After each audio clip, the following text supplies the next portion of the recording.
salat panjenengan ndak sempurna, Pak. Sing nyempurnakne niku imam, Bapak Ibu. Al imamu dhamin wal muadzin mu'taman. Yang namanya imam itu dia bertanggung jawab, sedangkan muadzin dia diamanahi. Artinya apa? Fa in aslaha salatal ma'mum. Jika dia membaguskan salatnya, maka salatnya makmum pun akan bagus. Wa in asaa falahu fa'alaihi.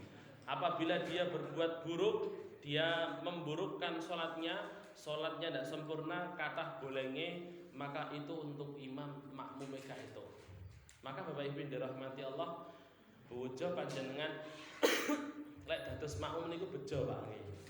Ketika mendapatkan imam yang salatnya cocok pas, makanya kan hadirin yang dirahmati Allah, sebisa mungkin imam Bapak Ibu dipilihkan imam sing cocok. Lek kula milih dadi makmum Pak, lek kula penak nggih.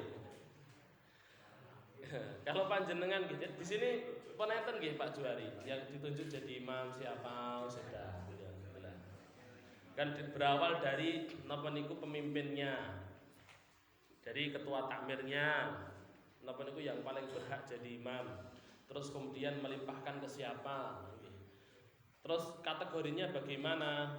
Rasulullah SAW sampaikan aqra'ukum li kitabillah. Pertama kali yang paling fasih, yang paling banyak hafalannya, fasih napa niku bacaan Al-Qur'annya. Tapi kan napa niku salatnya salat sirriyah, berarti yang nomor 2 wa a'lamuhum bisunnah, paling tahu tentang hukum-hukum sunnahnya. Jadi imam Bapak Ibu dirahmati Allah harus punya pengetahuan tentang fikih keimaman, sehingga piyambake boten sak karepe dhewe. Bagaimana takbir sing bener napa niku kan pun nggih. Sampai mana stabil? Stabil nggih pundi? Stabil bahasnya. Oh, dereng mulai. Nggih. Bab salat belum mulai. Dereng. Masih wudu. Oh, masih pengenalan madhab. Kemarin PR-nya pun ditangletin apa dereng? Nggih, benjing ditanglete nggih. Oh, nggih. Oh, salah nggih.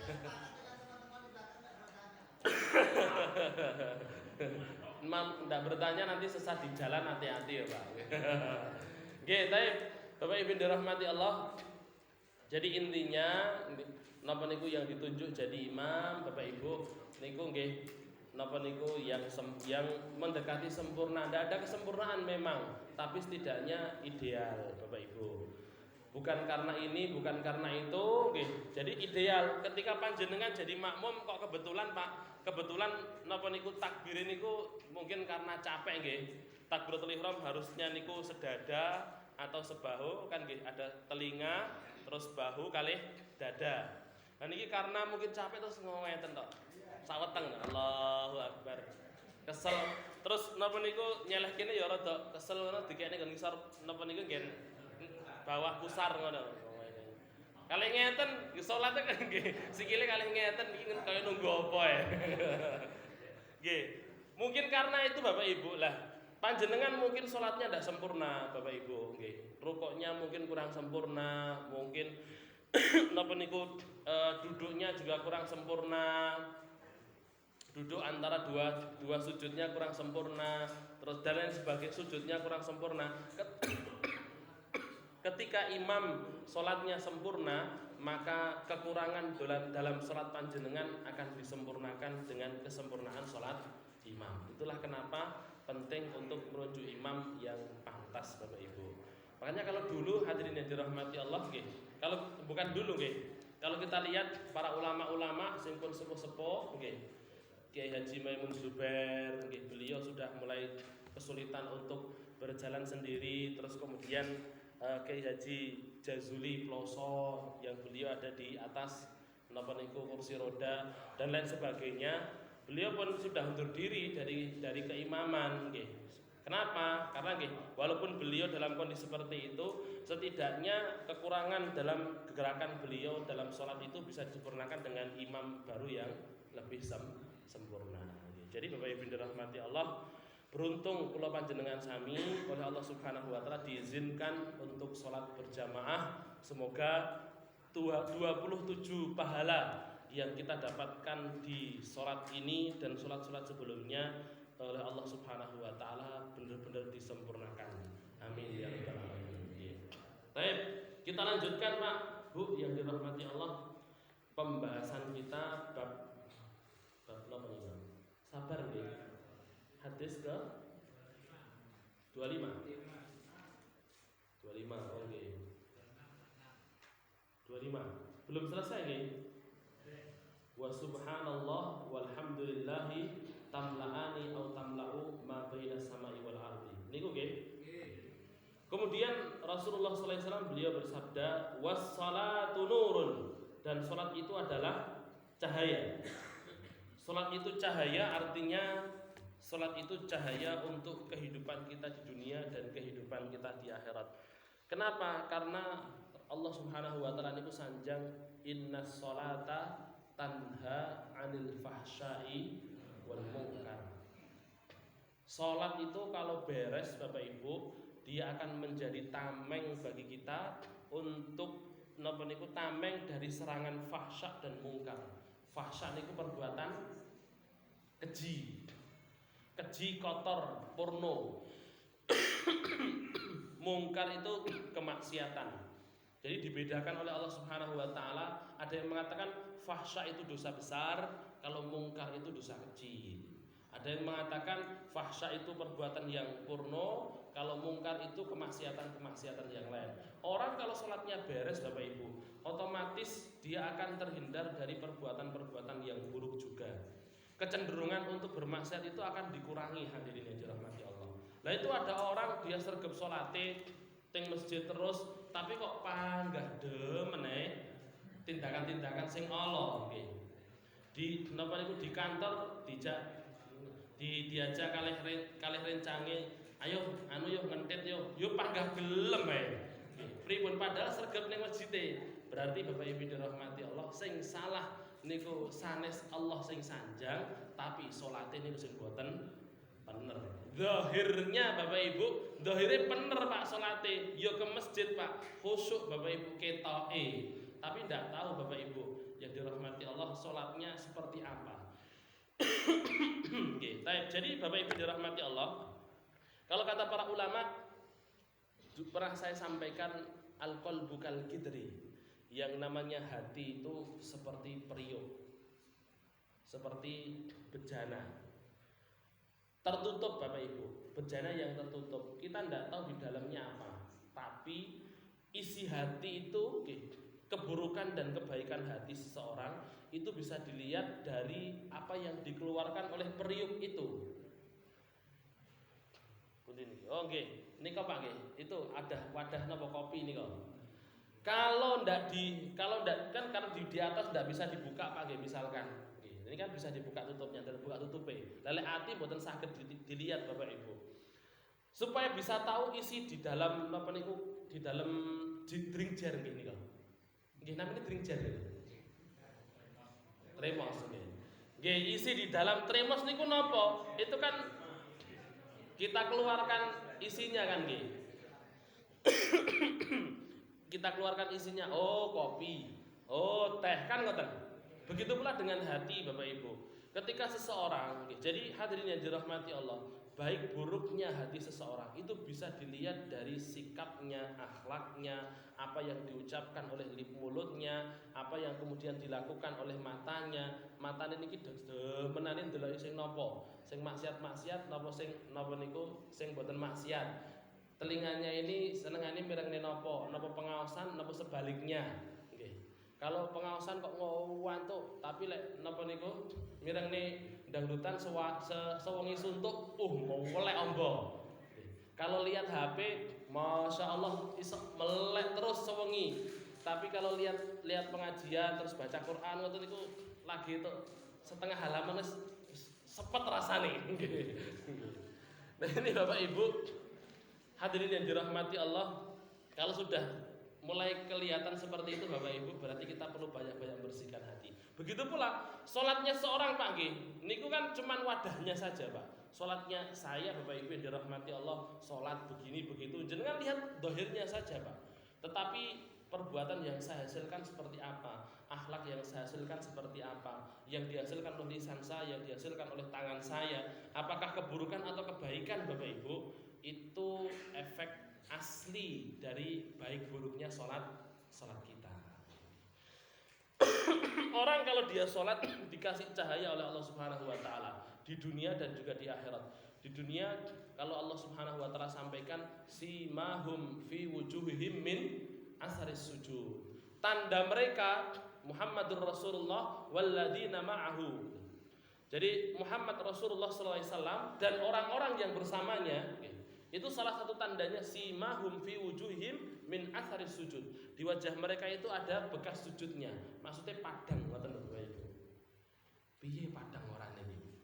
Padang tidaknya seorang itu Bapak Ibu kadang bukan karena napa niku gelap-gelap atau putihnya kulit boten Pak. Tetapi yang dipancarkan tuh berbeda Pak dibandingkan orang yang tidak sholat. Yang dipancarkan oleh orang yang sholat berbeda dengan yang dipancarkan oleh orang yang tidak yang tidak sholat. Atau diberikan, memang bukan hanya wajahnya diberikan aura yang menarik, aura yang memancar, tetapi oleh Allah Subhanahu Wa Taala dalan itu dipadang nih. Perbuatannya itu diperbaiki oleh Allah Subhanahu Wa Taala. Bukan hanya di dunia dikasih cahaya, tapi nanti di akhirat Allah pun akan ngasih cahaya. Abu Bakar As-Siddiq radhiyallahu ta'ala beliau sanjang orang kalau sholatnya benar, kalau dia menjaga sholatnya, maka di kuburan itu nanti sholat itu akan menjadi cahayanya. Kalau dalam riwayat lain nanti Bapak Ibu, sholat itu akan ada di atas kepala kita Pak. Akan ada di atas kepala kita ketika kita napa niku meninggal. Jadi ada yang jaga napa niku enten sing jaga ting sikil, enten sing amal soleh niku Bapak Ibu akan mengerubungi kita Pak. Kalau Rasul sampaikan orang nanti ketika meninggal didatangi oleh seorang pemuda, kita Pak, seorang pemuda enten sing didatangi dengan oleh seorang pemuda bawa anteng ambune wangi begini begitu. Ketika ditanya sampean siapa? Lu sampai tidak kenal aku. Lu siapa? Aku amal solehmu. Kan ngoten. Ada yang kemudian didatangi oleh orang yang buruk rupanya, medeni, ambune gak enak dan lain sebagainya. Terus sampean kok ndak lungo-lungo? Loh, sampean ndak kenal sampai saya. Lho sapa? Amal buruknya. Hadirin yang dirahmati Allah. Lah nanti dijelaskan dalam riwayat lain Bapak Ibu lebih jelasnya amal soleh itu akan merubungi kita Pak. Salat ada di kepala, terus kemudian ada amal soleh yang ada di kaki, ada amal soleh yang ada di samping kanan dan samping kiri. Terus ngapain? Akan melindungi kita hadirin yang dirahmati Allah dari pertanyaan malaikat Bapak Ibu. Jadi diriwayatkan oleh Imam Al-Baihaqi dalam kitab Sunannya, nanti malaikat akan datang terus kemudian dari arah kepala. Maka dari arah kepala akan diusir oleh sholat, akan diusir oleh sholat. Di sini tempat saya, sampean jangan di sini. Akhirnya kemudian malaikat itu akan datang ke bagian kaki, terus kemudian bagian dan lain sebagainya. Ternyata ada amal-amal yang sedang menunggu Bapak Ibu, maka dia pergi menghadap Allah Subhanahu Wa Taala. Kemudian Allah Subhanahu Wa Taala tinggal memutuskan apakah memerintahkan amal-amal ini untuk pergi dan malaikat napa niku menanyainya, atau Allah Subhanahu Wa Taala membebaskannya dari pertanyaan ahli kubur. Bisa toh? Bisa Bapak Ibu. Termasuk orang yang syahid hadirin yang dirahmati Allah, waqahullah min adabil qabri. Allah akan melindunginya dari siksa kubur dan pertanyaan kubur. Kalau himpitannya Bapak Ibu, himpitan kubur itu mesti didapati seseorang. Gelapnya kubur itu mesti didapati seseorang. Tapi ada orang Bapak Ibu dirahmati Allah yang oleh Allah Subhanahu Wa Taala dibebaskan dari pertanyaan kubur niku nggih wonten. Nggih, baik. Kemudian hadirin yang dirahmati Allah, ada sebuah hadis dalam riwayat Imam Ahmad ngeten Bapak Ibu. Kanjeng Nabi niku sanjang. Man hafadhu 'alaiha kanat lahu nuran wa burhanan wa najatan yaumal qiyamah. Siapa yang menjaga salat 5 waktu, maka Allah akan memberikan cahaya gitu. Allah akan memberikan bukti. Jadi bukti itu maksudnya apa? Hadirin yang dirahmati Allah, gampangane Allah akan kasih pengacara, Pak. Akan dikasih pengacara Bapak Ibu. Piyambake mendel, Pak. Tapi amal soleh ini cerewigis Bapak Ibu. Ya Allah, dia berbuat baik begini begitu. Ya Allah, dia memamurkan masjid begitu, Pak. Sebagaimana hadis napa niku berkaitan dengan silaturahmi. Silaturahmi niku Pak, laha lisanun talqun. Punya lisan sing los Bapak Ibu. Punya lisan sing los. Ngomong napa mawon. Apakah itu untuk menyudutkan orang yang memutus hubungan rahim atau untuk membela orang yang menyambung hubungan rahim? Begitu pula seluruh amal soleh juga gitu itu Pak. Jadi ada pembelanya, ada pengacaranya Bapak Ibu. Itu yang dimaksud burhanan. Wa najatan, dan juga keselamatan yaumal kiamati, di hari kiamat nanti. Nampaknya batu-batu Ustaz. Oh, ngoten nggih. Masya Allah. Nggih matur suwun, saya kemarin Pak. Pengertian ya Pak Yobi.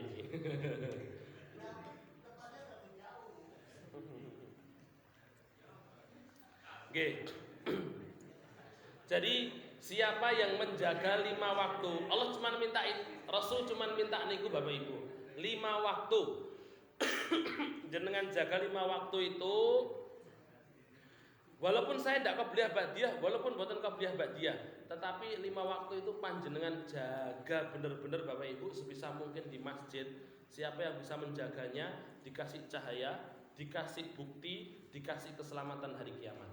Wa man lam yuhafidz 'alaiha, dan siapa yang tidak menjaga 5 waktu itu, kadang sholat kadang boten nggih. Kadang napa niku salat zuhur napa niku salate pas ngasar, boten enten napa-napa, salat ngasar salate pas maghrib, terus maghrib jamak kali isya dan lain sebagainya. Ini kan tidak menjaga sholat, dan itu termasuk wailul lil musallin alladzina hum an sholatihim sahun. Celaka orang yang sholat, yaitu orang-orang yang lalai dalam sholatnya, lalai dalam tumakninahnya, dalam hal-hal yang wajib Pak. Sholat kan enten sing wajib, enten sing sunnah nggih. Ada rukun-rukun sholat, ada wajib syarat-syaratnya sholat, ada wajib-wajibnya sholat, ada sunnah-sunnahnya sholat. Termasuk sholat harus tepat waktu. Okay. Kalau afdolnya itu di awal waktu, kalau kewajibannya itu di tepat waktu. Kalau wajibnya tepat waktu, kalau afdolnya di awal waktu. Berbeda nggih? Beda. Sholat duhur waktunya dari duhur sampai asar. Sholat tepat waktu itu Bapak Ibu, sholat di waktunya itu berarti sebelum asar, jenengan sholat duhur sebelum asar gitu loh. Jadi waktunya sampai sebelum asar, panjenengan sholat duhur itu namanya tepat di waktunya. Kalau di awal waktu itu jenengan sholat napa niku mireng adzan langsung sholat itu di awal waktu. Sholat di awal waktu itu afdol, sholat tepat waktu itu wajib. Jadi berarti artinya Bapak Ibu, kalau tidak ada uzur terus kemudian ada orang dia sholat duhur ba'da asar, berarti nggih ya dosa. Dosa karena wajib gitu loh. Nah, orang yang tidak melihat, orang yang tidak menjaga waktunya, tidak menjaga kewajibannya, termasuk tumakninah Pak nggih. Tumakninah artinya tenang. Tumakninah niku dari itma'anna yatma'innu artinya tenang. Maksudnya nopo? Jadi boten kesusu. Salatnya itu pas ngoten lho. Ketika rukuk benar-benar sudah tek semuanya pas posisi rukuk, baru kemudian dia baca. Kalau sami Allah liman hamidah, langsung kan Rabbana walakal hamdu. Sebelum dia sujud, walaupun Rabbana walakal hamdu niki panjenengan belum selesai ngene. Ngeten nggih. Kan sami Allahu liman hamidah langsung Rabbana walakal hamdu. Kan ngoten nggih Pak nggih. Walaupun panjenengan belum tuntas niki Pak, belum tuntas oleh ngadeg niku, belum tuntas oleh ngadeg tapi sudah selesai Rabbana walakal hamdu. Tapi yang namanya tumakninah harus disempurnakan dulu, diam sejenak ketika sami Allahu liman hamidah. Lebih napa niku slamete jenengan Rabbana walakal hamdu ditambahi mil as-sama wa mil al-ard wa mil amasyi'ta min syai'im ba'du. Untuk jadi ada masa tenggangnya. Posisi napa niku posisi tubuh sudah sempurna. Begitu pula dengan rukuk, begitu pula dengan sujud. Sujud pun nempel sedaya 7 napa 5, Pak? 7 tulang nggih, 5 nggih. 5 apa 7? 1 2. Oh iya 7. 7 tulang itu nempel semuanya. Baru subhana rabbiyal a'la wa bihamdi. Subhana rabbiyal a'la wa bihamdi. Nah, ngoten.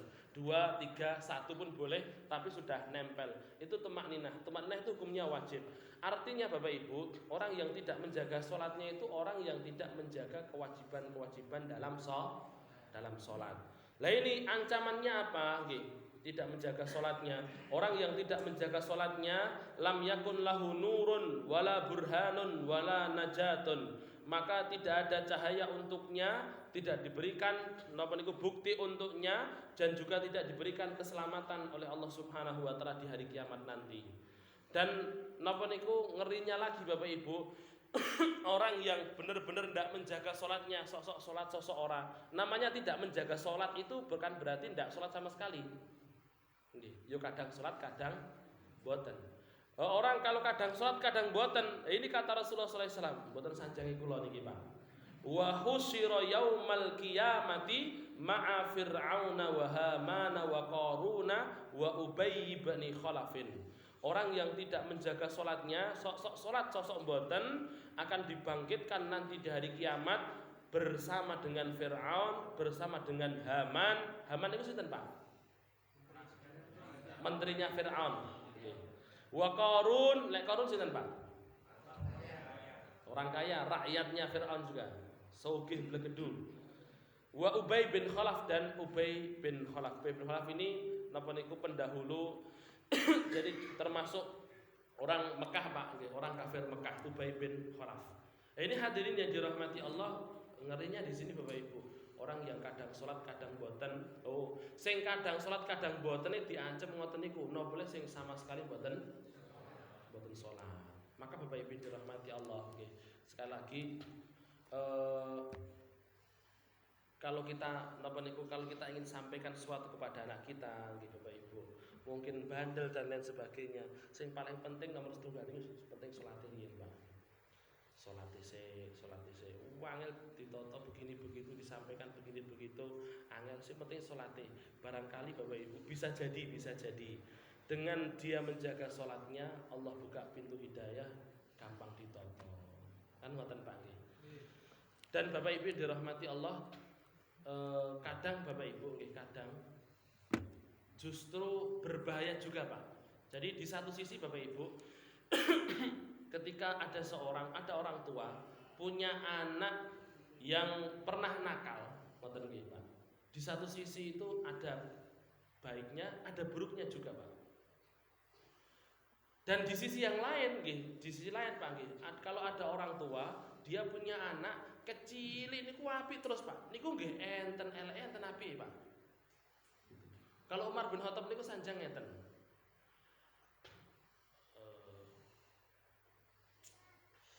Pripun?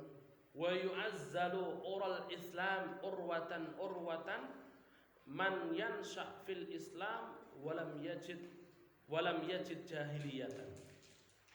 Dan Islam ini kadang akan diuraikan satu demi satu oleh orang yang hidup dalam Islam. Dia tidak pernah merasakan jahiliyah kaya ngopo. Dia belum pernah beling Bapak Ibu. Belum pernah dereng nate ngrasakne nakal kuwi kaya ngopo. Sehingga ketika dia tidak tahu Pak nggih, ketika dia tidak pernah tahu efek daripada kenakalan, efek daripada kemaksiatan kaya ngene iki, efek daripada kemaksiatan seperti itu, dia tidak pernah tahu. Dia mau meninggalkan hal karena dia tidak pernah tahu. Akhirnya timbul rasa penasaran. Sing medeni niku penasaran niku Pak. Dan penasarannya itu Bapak Ibu kalau ndak segera diobati Pak, ini blayen meleh lek pokoknya aku sadurunge mati kudu pernah jajal. Lah ini sing medeni Pak, teng mriku niku. Gitu. Itu kata Umar bin Khattab radhiyallahu anhu. Jadi kalau kita lihat Bapak Ibu, para sahabat nih Pak, para sahabat niku rata-rata hampir semuanya Bapak Ibu niku pernah jahiliyah. Kan ngoten Pak? Para sahabat yang hidup setelah fase hijriyah, Bapak Ibu, hidup napa niku dalam kondisi orang tuanya sudah Islam, Pak.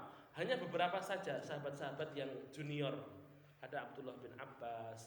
Itu pun juga bapaknya napa niku beliau walaupun beliau ketika sudah mulai agak napa niku mumayyiz, beliau melihat bapaknya sudah masuk Islam. Terus kemudian napa niku ada Abdullah bin Umar radhiyallahu taala anhu, kalau itu pernah nakal kali bapaknya dulu juga nakal, terus Abdullah bin Umar juga pernah nakal karena hidup dari bapak yang seperti itu. Dan hadirin yang dirahmati Allah, kalau kita lihat sahabat-sahabat senior Bapak Ibu dirahmati Allah, mereka ya pernah ngrasakne Pak sing ngoten niku, ngoten lho. Jadi di satu sisi Bapak Ibu itu ada nilai positifnya, di satu sisi itu negatif nggih. Jadi anak kalau napa niku nakal, maka pastikan yang pertama dia jaga sholatnya dulu Pak. Jaga sholatnya, banyak-banyak didoakan Bapak Ibu dirahmati Allah. Nggih, insyaallah Allah Subhanahu wa taala tidak pernah napa niku membiarkan doa kita napa hilang sirna begitu saja, tidak pernah Pak. Wong Allah sudah sampaikan uji da'watad da'i idza da'an. Aku akan mengijabahi doa orang yang berdoa kepadaku apabila dia berdoa kepadaku atau menyeruku. Nggih, baik. Was-sholatu nurun. Salat itu adalah cahaya. Terus kemudian was-shadaqatu burhanun. Sedekah itu Bapak Ibu adalah bukti. Ini juga sudah pernah saya sampaikan nggih. Was-shadaqatu burhanun, sedekah itu bukti. Bukti apa? Burhanun lil iman nggih. Wa burhanun 'anil nifaqi. Yang namanya sedekah itu bukti, artinya bukti bahwasanya orang itu dia benar-benar beriman dan terhindar dari kemunafikan. Kalau dari kisah sebelumnya, kisahnya Ka'ab itu Pak, perang Tabuk, itu kan kita lihat para sahabat ketika disampaikan oleh Rasulullah SAW, kita mau berangkat perang ini, tapi susah. Napa niku masanya kaya ngene iki, gak enek, tidak ada bekal begini begitu. Wis galang donasi aja. Para sahabat Bapak Ibu mboten usah nunggu, langsung datang dengan ada yang datang dengan seluruh hartanya, ada yang dengan separuh hartanya, ada yang dengan sekian ribu dinar dan lain sebagainya. Orang-orang munafik Bapak Ibu bagian napa niku bagian sing ngomong tok Pak. Yang datang bawa banyak harta ya diomongke, diomong napa niku di napa Pak. Jadi napa niku dielek-elek yo teko akeh nggo akeh. Mantune Nabi yo, mertuane Nabi yo gitu. Yang datang napa niku membawa harta sedikit, gur setekem kurma ngoten. Halah sakmono ki mbok pangan dhewe iku lho, kurang kok mbok kene wong dan lain sebagainya. Iki piyambake niku Pak, gur ndelok tok Bapak Ibu. Cuman lihat saja, komen sana, komen sini, menghujat sana, menghujat sini. Nah ini kata Rasulullah SAW Bapak Ibu, was-shadaqatu burhanun. Orang kalau dia mau bersedekah Pak, itu bukti bahwasanya ada iman di dalam hati dia, gitu loh. Ada keyakinan yang benar di dalam hati dia. Kenapa? Allah Subhanahu wa taala sampaikan wa may yuqashuha nafsihi faulaika humul muflihun. Siapa yang dihindari dari kekiran hatinya, maka dia orang-orang yang beruntung. Artinya semua orang itu pasti ada rasa kikirnya pada dalam hati. Mau bersedekah niku enten rasa imane. Kita mboten, Pak? Kita mau napa niku? Kita mau mengeluarkan sesuatu Bapak Ibu untuk Allah Subhanahu wa taala nggih, ada rasa imannya, Pak, gitu loh. Apalagi kalau butuh, pas sehat, pas butuh, nggih Pak nggih. Wah, Masya Allah. Makanya sedekah terbaik itu wa anta sahihun, pas sampean dalam kondisi sehat, sahihun mau wecing, nggih, mlecing Pak nggih. Pas kondisi sehat, mlecing. Orang kalau sehat, masih muda, pengantin baru pisan. Hidupnya, jadi pikiran itu masih panjang. Kok gawe omah begini begitu. Mau sedekah niku sik, kosek to aku durung duwe iki. Kosek to aku durung duwe iki. Ditunda-tunda akhirnya ada jadi sedekah. Mau napa niku mau korban, kosek to. Akhirnya enggak jadi, Pak. Jadi justru korban terbaik, sedekah terbaik ketika panjenengan pas sehat-sehatnya. Kalau sakit Pak, orang sakit, boleh sakitnya itu kok divonis sama dokter Pak, tinggal 6 bulan lagi. Ngoten. Maka dia akan tulis surat wasiat. Wah, sekarang 6 bulan maneh iki ya aku kudu golek sangu. Iki Bu, tanah ini silahkan napa niku diberikan untuk pesantren. Dalam kondisi sakit, Pak. Lah kalau kondisinya sehat Bapak Ibu, lah itu lebih berat, pahalanya pun juga lebih besar. Pas mecing-mecinge tahsyal faqra, takut miskin, takut kekurangan, wa ta'nal ghina, dan kamu ingin sugih, pengen sugih Bapak Ibu. Ibu-ibu kan sering saya sampaikan, ibu-ibu berangkat ke napa niku Basuni. Itu Basuni, Bu. Toko Mas niku Basuni, Bu. Ibu-ibu biasa leteng kelutan pun ini. Oh, Basuki. Kok Basuni? Ude Basuni. Basuni Basuki.